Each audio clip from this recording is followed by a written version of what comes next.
Hey everyone, and a massive welcome to today's episode here on InfoSec Live of the CISO Experience, where we get to engage with and learn from our industry's leaders in a live setting with real, open and honest conversations. For those that are new to the channel, my name's Simon Linstead. I'm the founder of the InfoSec Live community and also your host for this series.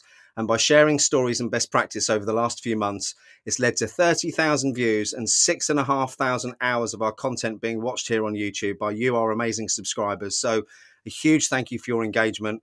And if you'd like to support the wider InfoSec Live community, including the scholarship scheme we have running at the moment, or indeed just buy me a cheeky coffee, we do have a few ways that you can show your appreciation. If I can put the cup down without spilling my coffee. First up, the ability to purchase super stickers in the YouTube chat if you'd like your question bumped up to the top, and 3 tiers of membership allowing you to show your support in any way that you can.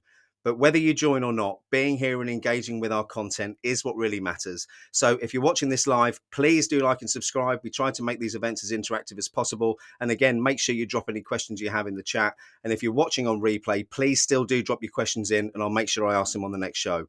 As after all, it's you, our audience, who make these events so special. And a little bit more exciting news before we move on. The CISO Experience is kicking off its UK and United States tour in February with multiple locations across both countries with an exciting series of events aimed at bringing our leadership together in relaxed and informal settings with a focus on networking and knowledge sharing, not sales pitches. And our first event is on the 23rd of February here in Cambridge in the United Kingdom, with the next in Atlanta, Georgia, potentially in early March with a date to be confirmed very soon. So if you're interested in finding out more about attending, please do reach out to me today through the InfoSec Live community. Link is on the YouTube homepage. Okay, so take a moment to thank our amazing show sponsor, helping us grow and provide even more free and engaging content to the community. And for us, sponsorship is about partnering with the right organizations, especially in a very saturated vendor marketplace. And No Name Security, in my opinion, is the only company out there taking a complete proactive approach to API security, working with 20% of the Fortune 500 and covering the entire API security scope across 3 pillars: posture management, runtime security, and API security testing. They're backed by leading venture capital firms and have raised $220 million, achieving unicorn status just 1 year out of stealth, and that is quite an achievement. Privately held, remote first, with headquarters in Silicon Valley and offices in Tel Aviv and Amsterdam. Link to find out more about how No Name Security can help you and your organization is in the comments. And also, if you're looking for work, make sure you check out their career page. I know they're hiring at the moment as well. Okay, get your breath back, Simon. Time for the exciting part. Time for our next guest. Today, I'm joined by Dr. Rebecca Wynn.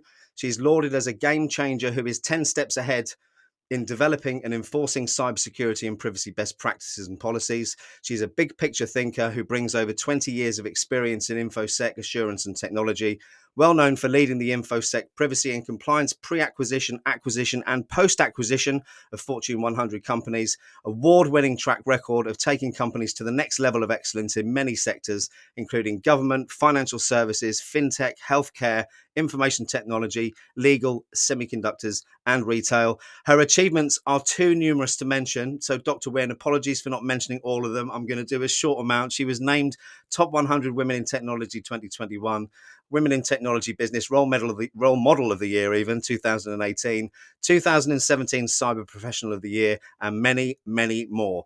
Super excited for this one, folks. Make sure you get in there with any questions. I'm going to bring her on.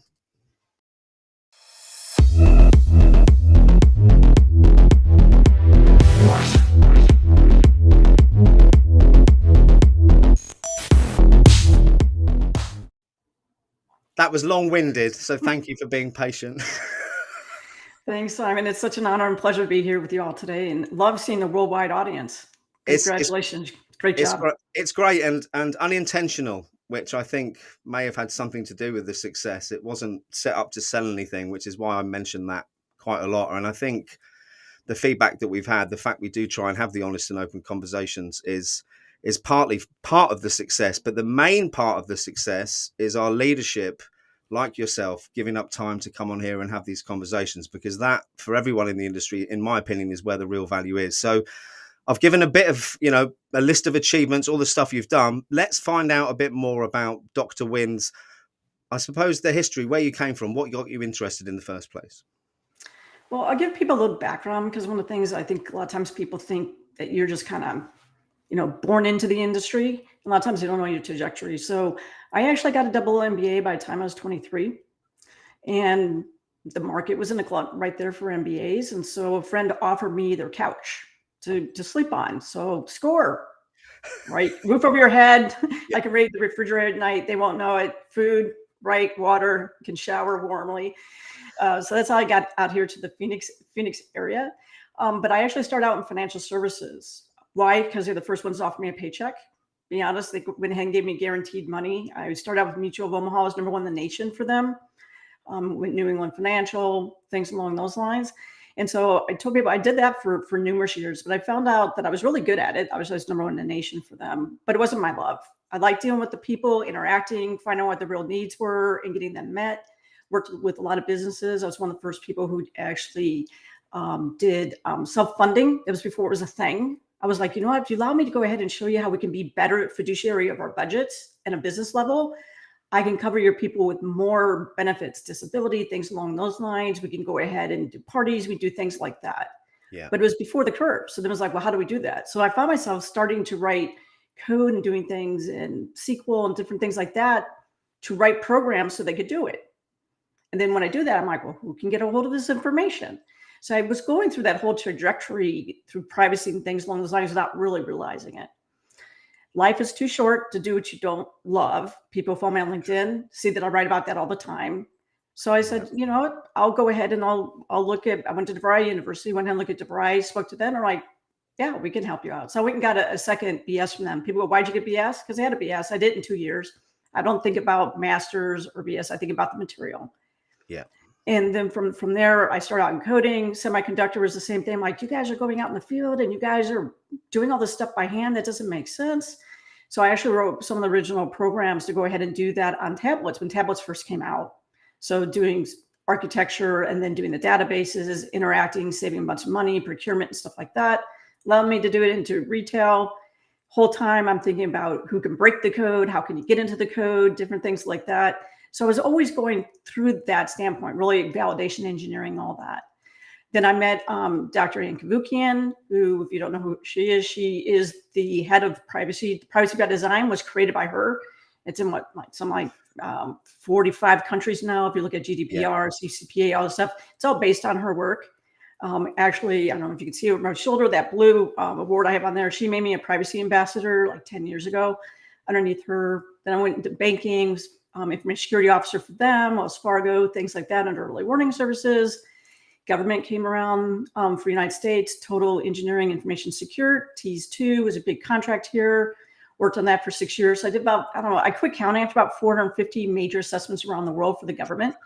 I could be a security engineer. I could be an architect. I led teams. Sometimes I might be at a fort or something like that. There might have been an incident and they made me an incident commander and things like that. Really tell people, like, why are you so deep? Because you got to get her done, right? It's affecting people in the world's lives. You got to get her done. From there, again, you just kind of projects change and then you get tired of it. LearnVest was here. They just went ahead and opened up a new office here in Scottsdale. They were just on the cover of Forbes magazine, things like that, being disruptor in financial services. They grabbed me for a couple of years. Northwestern Mutual was part of their D round. They went ahead and they said, hey, we're going to go ahead and do a little bit more. So I took them to the pre-acquisition, acquisition, post-acquisition. I was one of the people who was retained. We met our metrics early. We got paid out bonuses early. I thought I was going to take 6 months off and sleep. Luckily, a friend said, why don't you just sleep first before you book that 6-month cruise? No lie. I literally was putting my credit card down on me. He stopped me. I did get a chance to go ahead and go to Cook Islands for a couple of weeks, but Matrix Medical was being a disruptor in healthcare, doing some acquisitions. Again, they're here near me in Scottsdale. So they got me to come on for a couple of years. Private equity, things like that kept flipping. My bosses kept flipping, had a chance to go to 24/7 AI. And then 2020 hit and obviously disrupts things around the world. Again, those lines. For the last 2 years, I've been helping healthcare companies or startups trying to move to the next level. They might have been companies who were need to train new CTOs, compliance officers, things like that. So the strategic planning, tactical planning, and then building up teams. So that's what I've been doing for like the last 2 years. Not that I wouldn't necessarily go work full time for somebody. I would do that if it was the right company, but it's all about your resiliency, your heart and soul. And so finding that a great synergy, I do it. But if not, I get enough other work doing things that way. As you know, I sleep a lot as well too. So that's my life in a nutshell. Thank you for sharing. And there's a few things I've picked up there. The first one, the importance of doing what you love, and you touched on it at the start, and you also touched on it at the end there. And I think one of my biggest life lessons is focusing on what's really important rather than what you perceive or what other people perceive to be important. And I think you can relate that to any career, but especially with security, it's such high pressure as well with some of the roles. So it's refreshing to hear you say that. And the other couple of bits I wanted to just draw on before I jump in the chat and welcome everyone is how important was the experience you had, not only with, I suppose, being at the forefront of automation, but also having the understanding of the business, the fiduciary aspect. How much has that helped you in your career? It helps quite a bit. I would just tell you, when you join a company, especially if you join a startup, it can be really challenging understanding their business. And the reason for that is they're not really sure what their journey is either, right? They keep constantly changing because they're trying to find out where their market niche is. So that's one thing I say is a challenge when they bring in a CISO too early. Sometimes they might maybe better to have a fractional or virtual CISO like me come in. You're like, hey, we need 10 hours or 20 hours a week to help us with strategic planning. When they bring us on too early, what happens is we're trying to make a strategic plan. You got to have a strategic plan before you do tactical plan, but they're constantly changing. They're changing like, oh, now we're going to open up the government sector. Well, wait a minute. Now I have other regulations I have to deal with and other certification stuff I need to keep compared if you're in healthcare or compared if you're retail services and things like that. So that's one thing I think that it is a challenge right now. That's why I think I'm getting a lot of calls. I've been inundated the last 3 months where they're companies who are like, we really want to break it into a new market. We're not sure what it's about. So we need someone to go ahead and do an analysis for us that way. And we need to be able to build a team. Sometimes they're like, we need to have a government sector team. We need to have a sector just for healthcare. And can you help us build those separate teams out? But I think that's one of the things that you'll see when you see so many CISOs have flipped out. And you see many people with startups get burned out. I would just tell you right there, if you're like, hey, I'm going to go ahead and be a CISO at a startup, it's not going to be a 40-hour work week, no matter what they tell you, no matter if they tell you that, hey, we have calm Fridays and you can have as much PTO as you want. Yeah. They're always like 14, 60-hour days. It seems like 7 days a week. So I just want to caution everybody about that. No one ever tells you that reality. No. And I think irrespective of what role you go into, if you're working with a startup, you have to expect to wear multiple hats on a daily basis because it is a real team effort. And I think the other thing, as you said, the constant need for change, I suppose, with any new startup to react to the market, be ahead of the market, must prove extreme challenges for people who work in security, because every time you close one door, someone else is then opening about another 20 somewhere else. So let me jump in the chat, actually, because I've ignored everyone there. Just want to say, great turnout again, everyone. Want to really, really thank you for taking the time to come in. So a quick shout out to Shane, David. We've got Salunio in there. We've got Gareth Stacey, who says he's going to come to watch the Cambridge event, which is amazing. Dr. Mike Brass, Ellie, Tracy, Rebecca. Happy birthday, Rebecca. Art, another CISO. Awesome, Art. Thanks ever so much for tuning in. Greg Aitken, friend of mine, hopefully going to host an event together in Atlanta. Talk about that a bit later. Jay Tilson, thank you for tuning in. Estic and Alana Boyagin, great to see you. It's been too long. So drop your questions in the chat if you've got any in particular you want to ask Dr. Rebecca Wynn today. I've got a few on my little notepad here that I want to dig into. Do you mind if I jump on to the next question, Rebecca? Go for it. I want to talk about what your biggest challenge has been in your career and how you overcame it. Well, I would tell you, biggest challenge continues to be the biggest challenge. And sometimes I've overcome it well, and sometimes I crashed and burned. So I'll just tell you, that's the reality. So I think one of the things is when you interview with the company, there's the whole song and dance, and they're trying to put on their best selves. And you look at what the job description is on what it is that they want to get accomplished. And I always look at those very stringently because that's really your statement of work to me. And so one of the things I caution people, if you end up having any job that ends up having here's 6 and 10 pages of job description, it's going to be very hard for you to be successful because what are you supposed to concentrate on? Then there's the other way where it's like, we want somebody who's just a team player. We want somebody who's a good culture fit. We want somebody who can, I'm just going to say sing and dance. We want somebody who can do a presentation.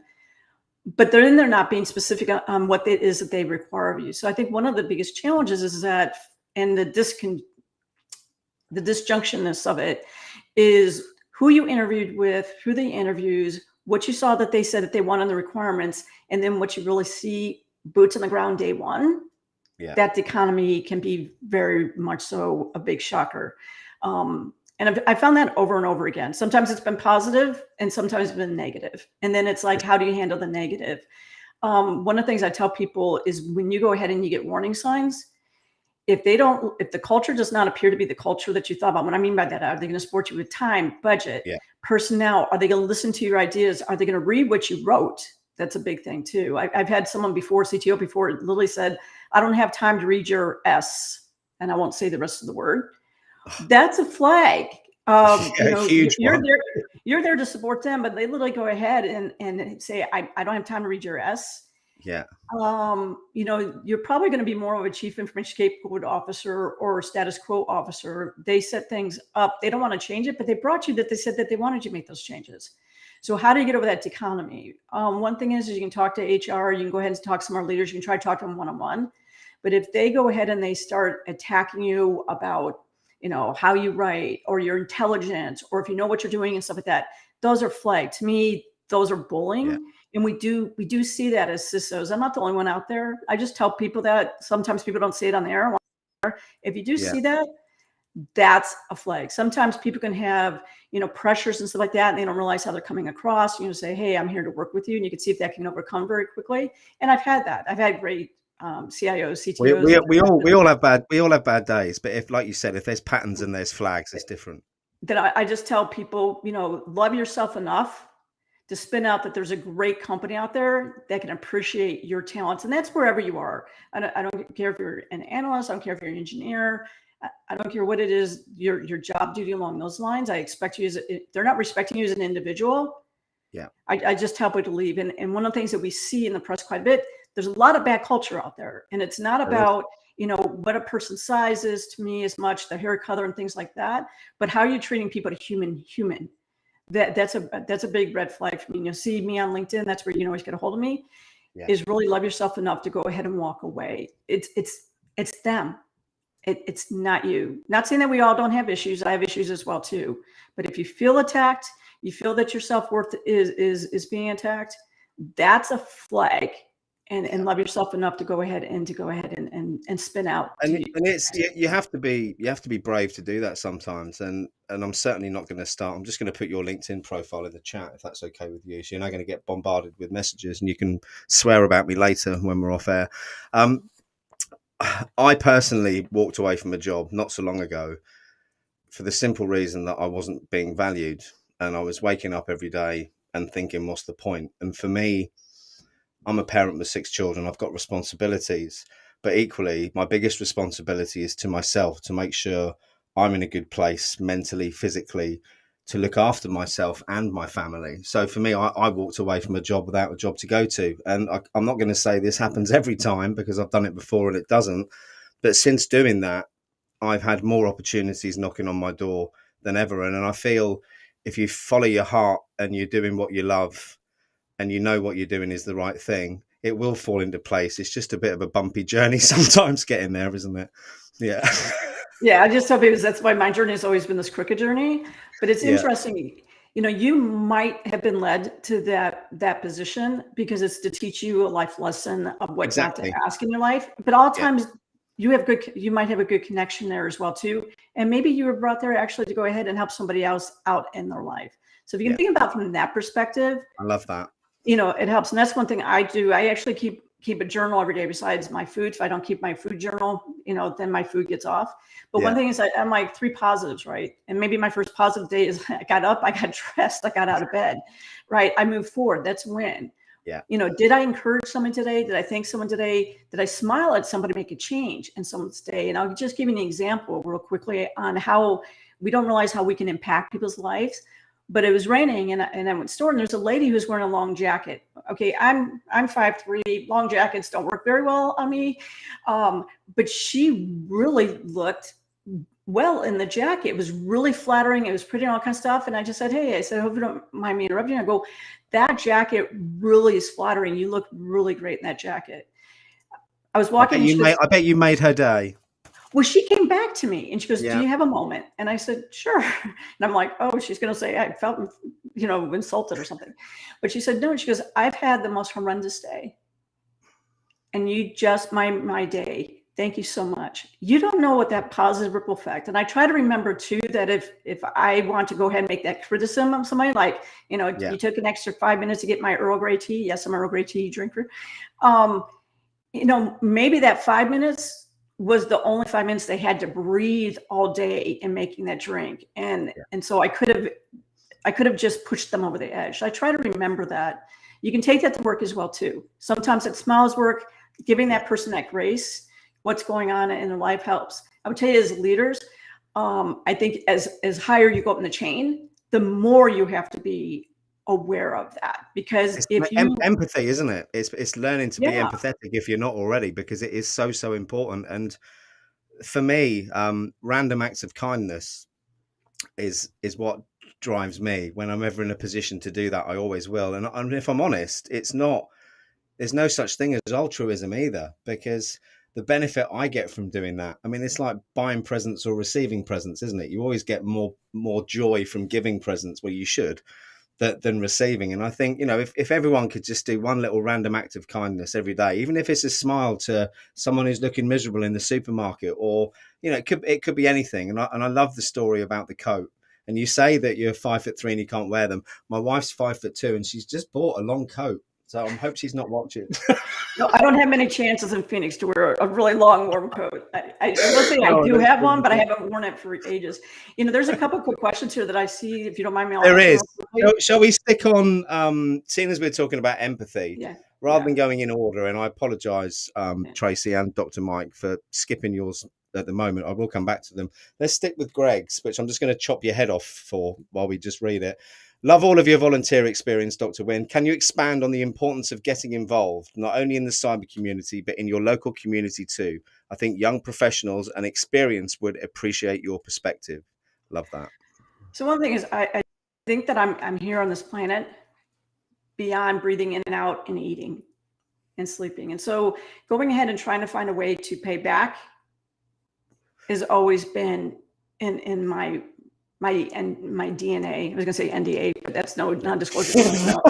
It's always been in my DNA on how can you be positive ripple effect. And I said sometimes that's smiling. Sometimes I would tell you one thing: the grocery store, when I see people who are on crutches or something like that, maybe it's because I was an athlete and I've had 2 years of rehab before I'm blowing both my knees out, softball catcher. But when I'll ask people, hey, is there something I can grab you from the shelf? Do you need any support? I'll do that if someone's tall and I need someone top shop. I go, can I borrow your height? But in return, I'll ask them, do you need anything on the bottom shelf I can get you? I think sometimes just those interactions, when you talk about the industry as a whole, and I just say soup kitchens, food kitchens, stuff like that, I support. I do support in charities every month. I support not only in food and stuff like that, but animal welfare and things along those lines. You can also see that I do that on LinkedIn.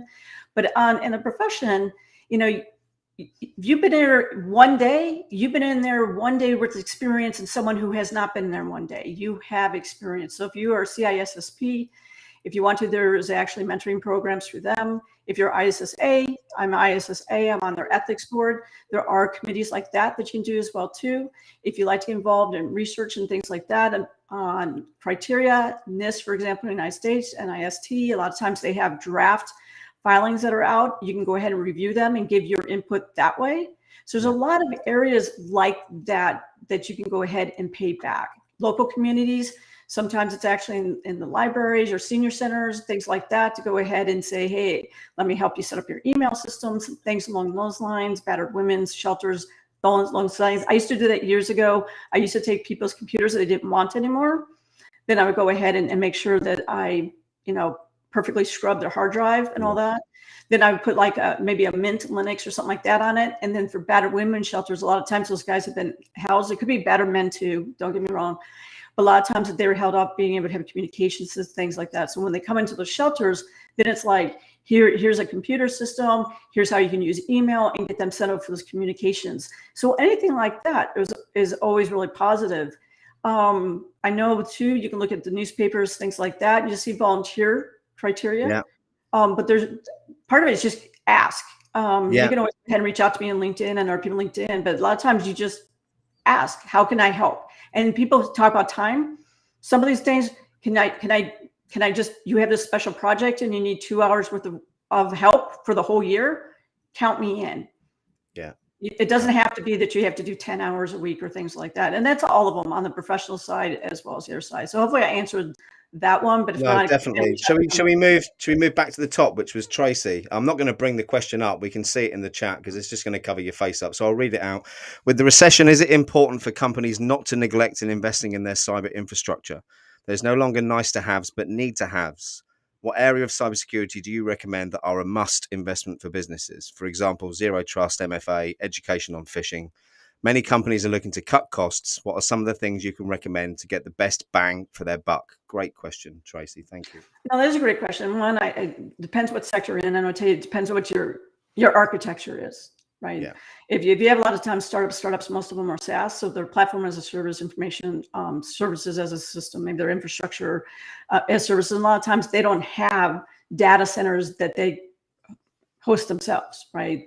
What I'm talking about that is either you have a data center that we call them lock and load, that I'm buying all the equipment, I'm locking and loading, I just rent space in your building. And so you are doing the physical security, the perimeter security of it. Everything else is my responsibility. If you have that, that's a little different.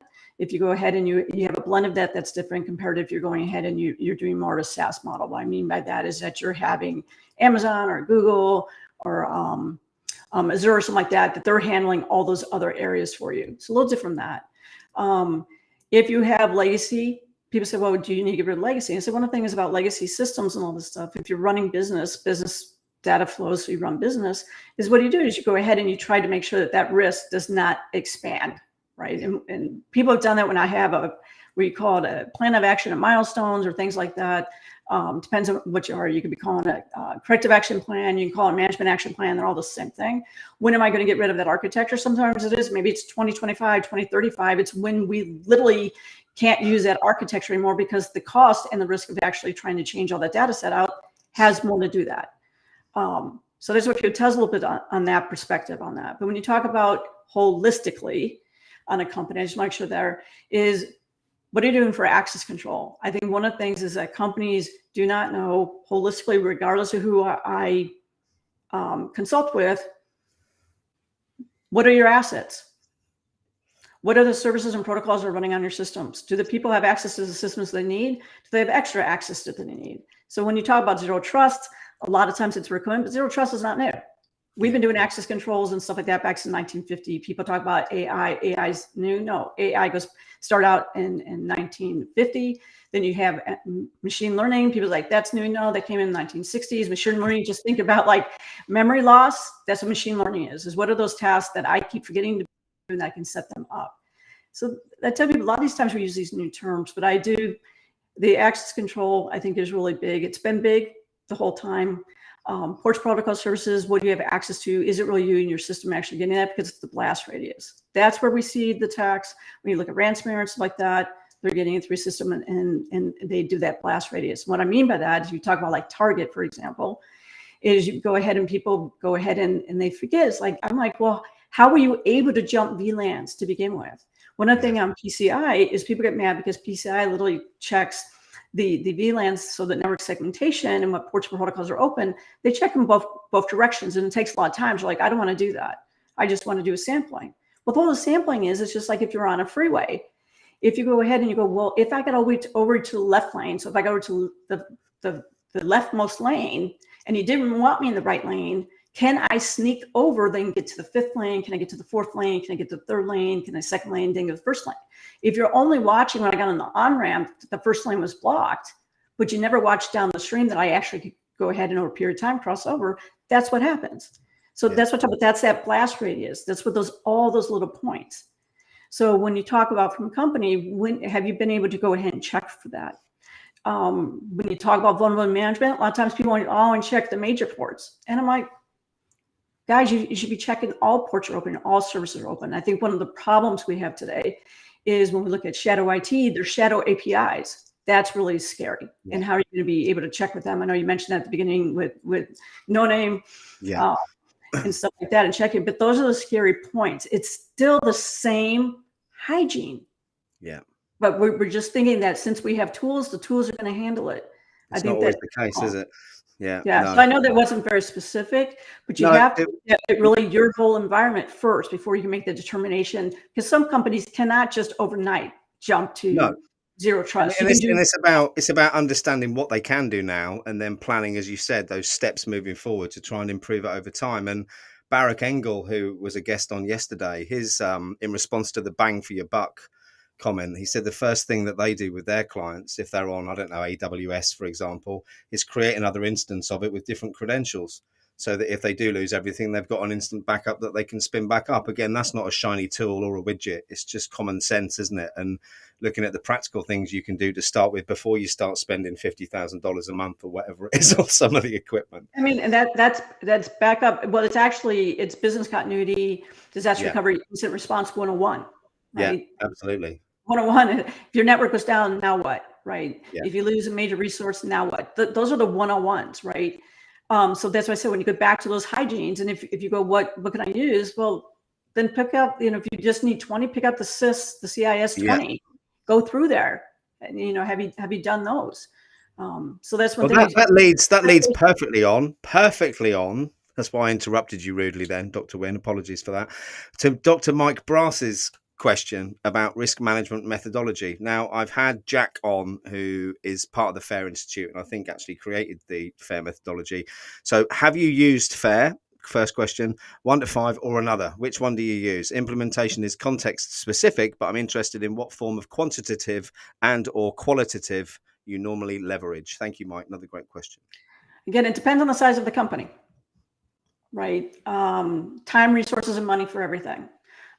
FAIR using a lot more with more verbose, I would say, enterprises and larger companies. But I mean larger companies, I mean companies have been more well established. The Fortune 100, 500, stuff like that. A lot of times we use FAIR. Smaller companies don't have the time and resource to do that. So how can we go ahead and look at risk management? If they're going ahead and they're doing a SOC, so Service Organization Controls, that has the CISO framework for enterprise risk management built in that. So you can go ahead and you can leverage that. You ends up having risk framework as well, the RFM, that you can go ahead and use. But I think the main point is you have to have some sort of strategic methodology that you're going to use to be able to manage and quantify risk. I do like the CISO from a point that you look at headcount, you can look at finance, you can look at what systems are being used, should they be using, is it a big bang for your buck? And so that which actually can leverage a lot of stuff. But from the FAIR model, usually when it's larger, bigger companies. If I have a company that, they're 50, 100 people, maybe 500 people, and all of a sudden they want that bigger one. No, they're looking at, I have to get SOC 2 so I can get this business. I have to PCI and get this business. Those guys have an aspect of it. But a lot of them, they have to be a lot more established, bigger companies, in my opinion, to literally get FAIR in. It's the same thing with some of those people. Most people they're doing a SIG Lite for shared assessments Lite that has a little bit of risk management. I would just tell you one thing is having hope and pray you'll be okay should not be a framework in any aspect of your security. I would also say that I do get tired when I do assessments, and probably other people on these calls, is do you have a risk management policy? Yes. Do we have a plan? Yes. And known, documented, implemented. That's the word. Yeah. Being managed and it's being measured that you're managing and doing that successfully. Those are the criticals. So I tell people I don't get hung up as much on a framework per se, but I look to see if you're doing the right things. And I just say if you're working with a small company and all that kind of stuff, FAIR and those guys can be heavy ones that want you to go ahead and pay extra fees and stuff like that, be part of them. There's a lot of great stuff. European Union obviously has great risk management out there too, but not everybody's going to be doing the ISOs immediately off there, but you do have NIST, which is free, and you can do, look at the cost of the framework. There's more and more companies in the UK using the NIST framework as well. It's been adopted quite heavily over the last 12 months. And when it comes to, I suppose, if you're joining a company with a massive tech and security stack, a lot of technical debt kicking around, I met the author of this book, Sunil Yu, a black hat in Europe, and the amount of CISOs I've had on who utilize this cyber defense. I'm not on commission for this, by the way. I've just been told it's a good book. The amount of CISOs I've spoken to who use this especially when joining a new organization, to get that visual picture of what they've got on where and what can be improved. I mean, there's lots of things out there in the market, and I think, as you said, it's very industry specific, very organization specific, and also I'd argue very chief information security officer specific, depending on their experience and what they find the easiest to use. But next question. Let me real quick on healthcare, just based on healthcare here, HHS, so the Department of Human Services. One of the things they have, the security readiness assessment, which is free.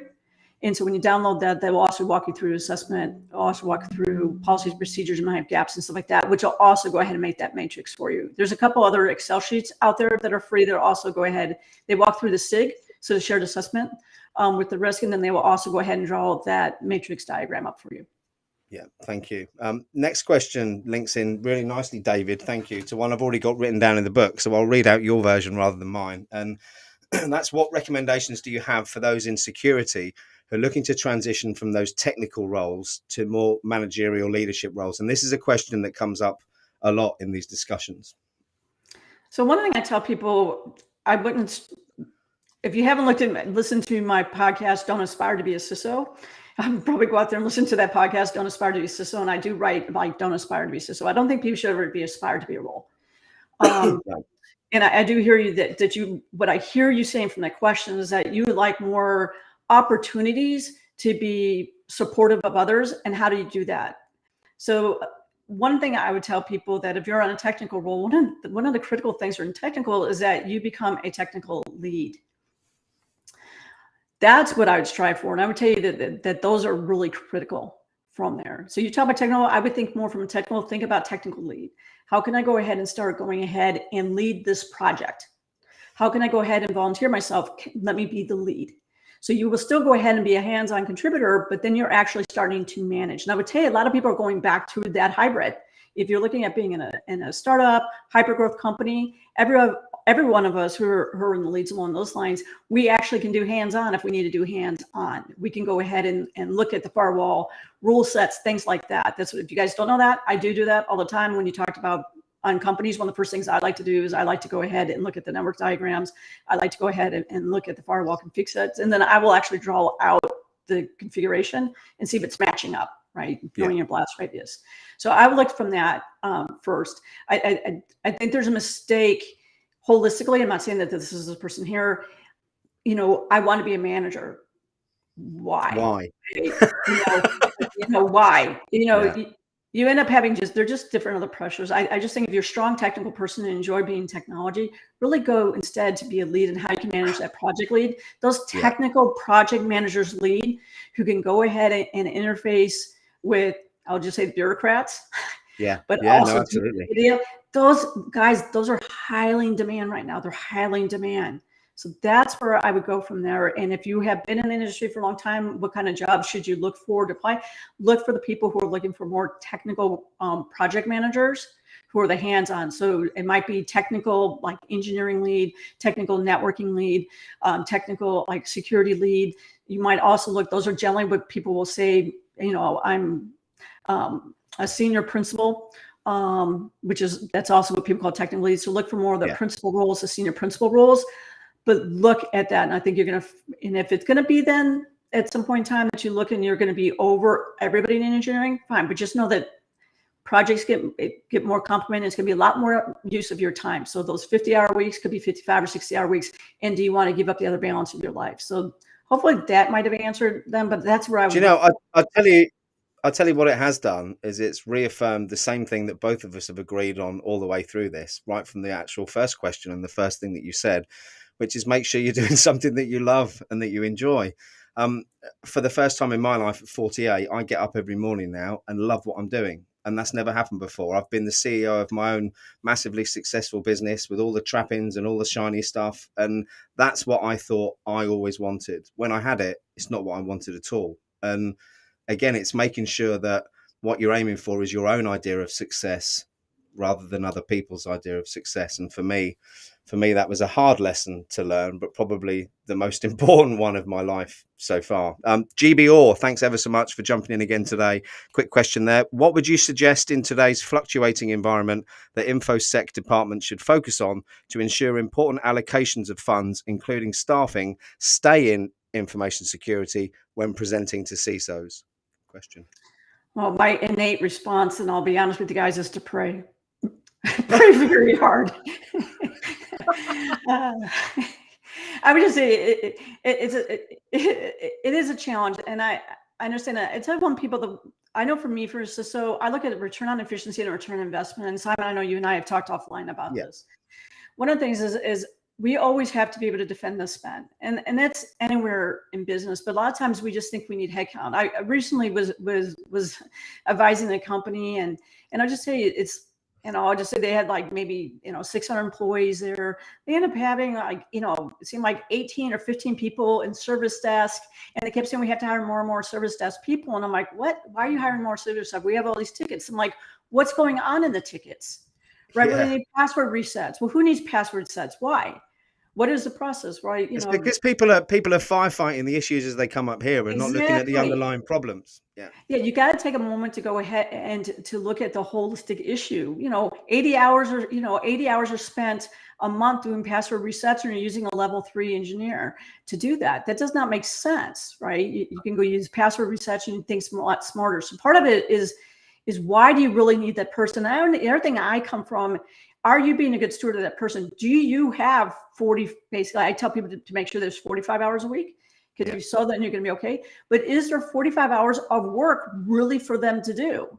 Or is it that we're hiring, most of the time we're going to hire ahead of the count, and then they get there and you find out that for every one person you hire, 2 are quitting. You're like, there's not enough work for us to do. What was the stat I saw in the news the other day? I think it was 30% of your staff do 80% of the work. I think it's more like 5% do 95% of the work a lot of times. I was being generous. Yeah, I would just say that's the thing on that. And when you talk about, so that's what I said on the headcount, make sure that there's the business case. You should do a 1-page business case. What do you need this role? What are their projects going to be? What are they going to work on? And then I'm saying, if this project, we aim to projects start and stop. So if that project stops, what are you going to go ahead and leverage them to? Make sure that that is named. The other thing I think that's really important as well too is that you're a good fiduciary looking at the tool sets that you're using. So if you're using SIMs and stuff like that, are you using those to their biggest fruition? One of the things that I always like doing, because if I have 15 people on my team, if I have 50 people on my team, I want to hold those positions, and I want to be a good steward that I keep them fully employed before I add another headcount. That's always been my thing. So one of the things I do is when I go ahead and look at vendors and stuff like that, I'm like, this technology better than I do.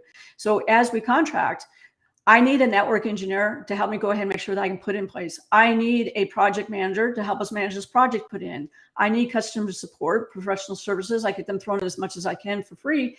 That it's your job to make sure that I can protect the bad guys as best as possible, so I don't have to flip vendors every other day. So sometimes you can leverage things that way. If I need to go ahead and say that this project really is a 3-month project, I would rather go ahead and be honest with somebody and say it is a 3-month contract, and hire them for a 3-month contract with the ability to extend that contract versus only full-time headcount. And I think that's one thing that you do see with all these layoffs. And you've heard that over and over again. And we heard it again with Salesforce mentioning again that they've been under the gun for years, is that you hired 7,000 or 8,000, nothing against any of those people, but you hired to put the fire out for whatever reason, instead of looking at how you can be more efficient and with the services that you were using and the staff that you currently have. I would rather be more honest that way. And I would tell you, when you interview with companies, look at what their turnover ratio is. I recently talked to a company, their turnover ratio is 45% turnover in the first 3 to 4 months. And the CEO went ahead and said, hey, you know what? The reason we have that high turnover is because we should never have hired those people. No, there's something else going on if every time you're hiring people to leave it. And part of the thing was like, I got hired for this. I think that very statement may direct us to where the problem might lie there. Yeah. Well, the thing is just you were hiring ahead of the curve. Be careful. We hired ahead of the curve because we're hiring you in anticipation that we'll get this job. We'll do this. And then we change. Now, government sectors do that. Government sectors do go ahead and they hire you on spec. They go ahead and say, if we go ahead and get this contract award, you will be doing this specific job. And those are very specific. But the other ones, I'd be very careful on them.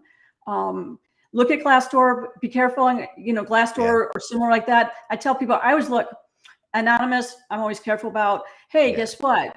They all give the companies a 5. I watch out for. It's patterns again, though, isn't it? I mean, I've had a couple of HR, account management, marketing, right? Be careful along those lines. But, and also when you go ahead, I asked them, I said, especially if they're saying you're replacing a role, why did the person go ahead and leave? I'd look to see that trend. And I'll be honest with you, in LinkedIn, I'll reach out to them and go, hey, by the way, can we have a sidebar conversation? I know you're probably under NDA, but what would be the positives and negatives that you would tell someone else who was trying to go in this role, or how would you say that they could be successful? Reach out and use those criteria.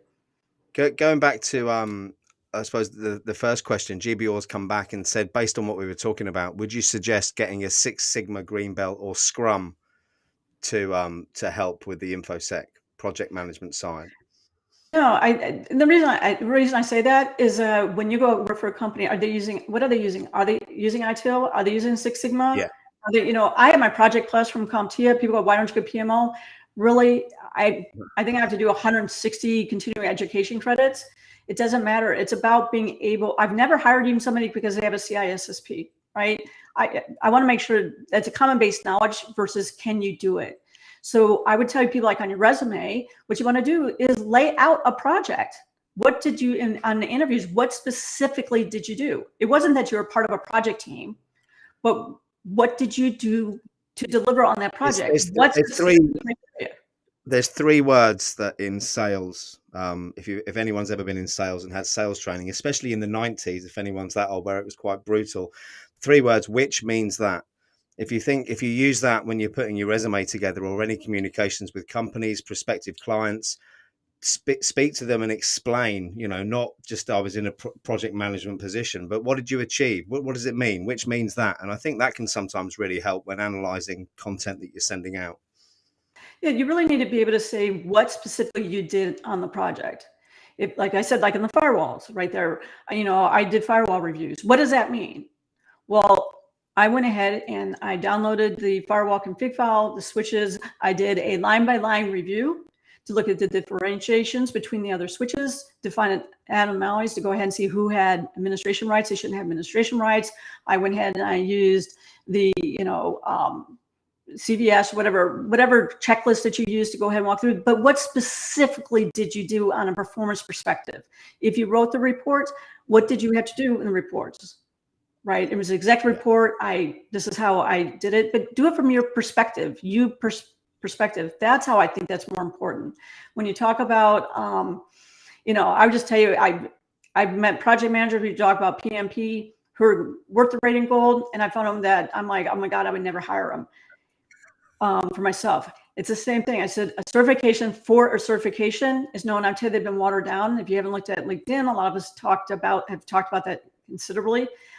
On that, a lot of the tests and stuff are out there. I've met people who during 2020, they got their security plus, their network plus, their PMP and all that kind of stuff. And then they would interview with me and I'm like, you have 9 months of work experience and there are projects they worked on, but they couldn't tell me anything they specifically did. And I'm like, how in the world did you get your PMP? Who signed off on this? Because that's not the criteria.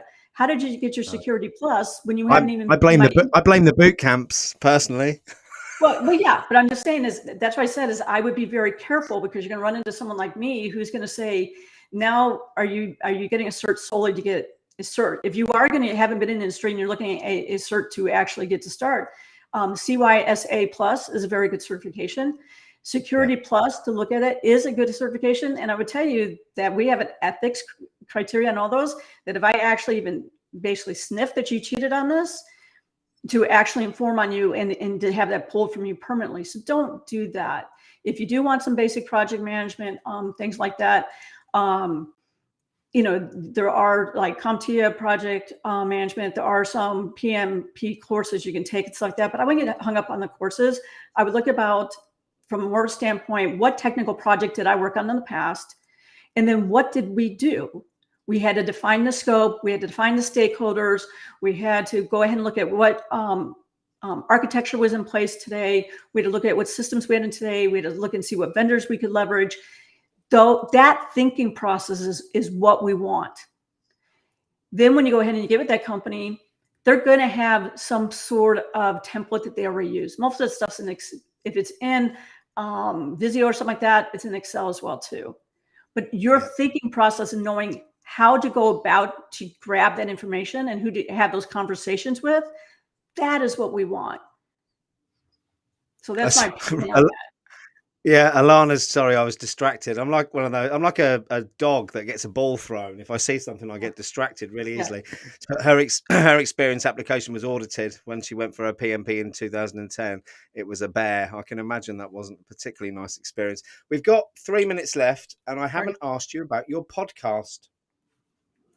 Tell me. My podcast, I have 13 episodes that are finalized. You looked on LinkedIn, there'll be social media stuff come out in the next couple of weeks. On that, it's called the Soulful, CXO. So hopefully you can already tell that I speak from my heart and my soul on here. I'll tell you the good, bad, and the ugly, and I'll tell you how I food upon others. We have people like Teresa Payton on it, who's the first female White House CFO. CIO. We have Dr. Ann Kavukian, who's on there, the Queen of Privacy.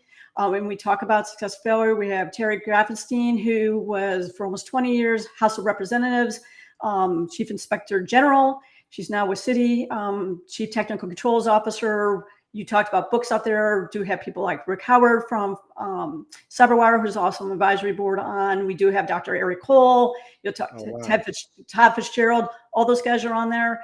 Again, you'll see that coming out. The meeting is coming out about in 2 weeks. So please go ahead and partner with me on that as I partner here with Simon as well. Yeah, I look forward to supporting you with it. And I really, really look forward to enjoying the content as well. And Dr. Rebecca Wynn, you've been an amazing guest. Thank you so much and it really was an open and honest conversation. And I think that's what's important. And going back to the point, I suppose, around managing expectations for people coming into the industry as well, there's a need for some honesty around that. And unfortunately, some people will call some of that honesty gatekeeping when in fact it isn't. And you need to look at the ulterior motives of those calling it gatekeeping, because they're normally the ones who are asking you for $7,000 for a boot camp. So I'll just get my little boot camp dig in before we finish. And my last comment is I'm back live again later today. It is at 3 p.m. Eastern Standard Time, 8 p.m. in the UK, for hiring in cybersecurity. And we have got the legend that is Kevin Apollinario, or KevTech IT Support, who, with the videos he's provided on YouTube, I think last year alone, he helped over 1,000 people get a job from no experience to working in the IT industry. And again, going back to the importance of learning those fundamentals. So if you haven't checked it out, check out KevTech IT's YouTube channel. And if you're free later on, it would be amazing to see you here in the chat. And again, last comment, if anyone's interested in finding out more about sponsorship, collaboration opportunities, or even just attending any of our events, the local events in the UK or in the United States, please do reach out to me through the InfoSec Live community. The link is on the YouTube homepage. And Dr. Rebecca Wynn, we shall wave goodbye and hope to see you all soon for the next one. See you later.